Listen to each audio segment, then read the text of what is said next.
national qualifications framework, they're important. What in the global world, they became important because you have to compare.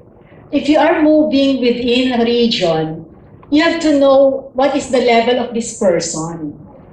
That's why that's the origin of the national qualifications frameworks. Of course, Singapore refuses to call its framework a national qualifications framework, but it has an equivalent of the national qualifications framework.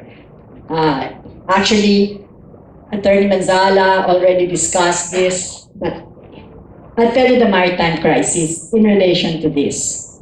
Baccalaureate, BS Marine Engineering and BS Marine Transportation are the 2 degrees.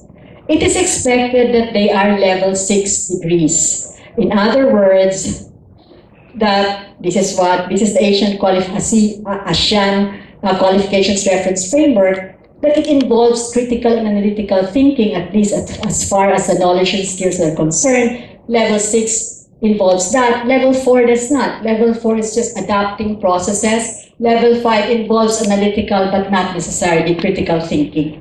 Okay, going back to this. So maritime BS is expected to be that.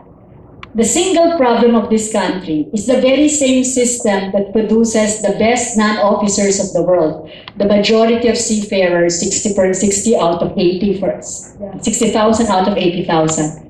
No, 66,000 out of 80,000. They're the best. Why? Because the same higher education institutions produce 90% of those non-officers. In other words, you have BS programs that produce non-officers, 90% of them. But that same system that produces the best non-officers undermines the confidence of the world in the BS degree of the Philippines. It doesn't help that the context of perceptions about our education is bad. Diba? So nalalong na-aggravate if they think of us as a diploma mill, and then we produce 90% of the ratings from the BS programs, then there must be a problem.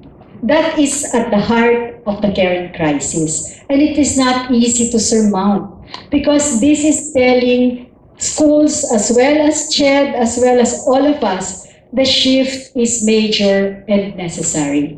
It is not even the sophisticated equipment. In the past, everybody bought sophisticated equipment, but it's the functionality. You can have a second-hand equipment that is not sophisticated, but your students have definite hours. So if you have 500 students per one simulator, that's way below the standard. Because the standard is 3 students per simulator if you have learning outcomes.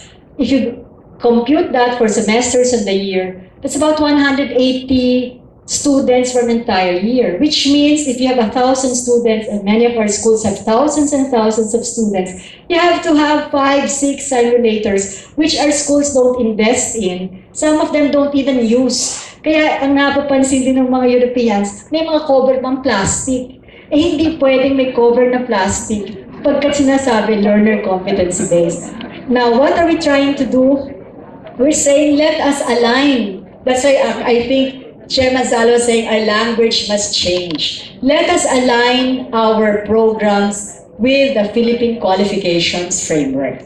So if the program is not level 6, then let us not call it BS Marine Transportation and BS Marine Engineering. Let's call a spade a spade. But that will only work if the mentality of the people change. Don't look down on technical. Technical is just as important, if not the field that will push us forward. So yung po yung, of course, there's another social science explanation.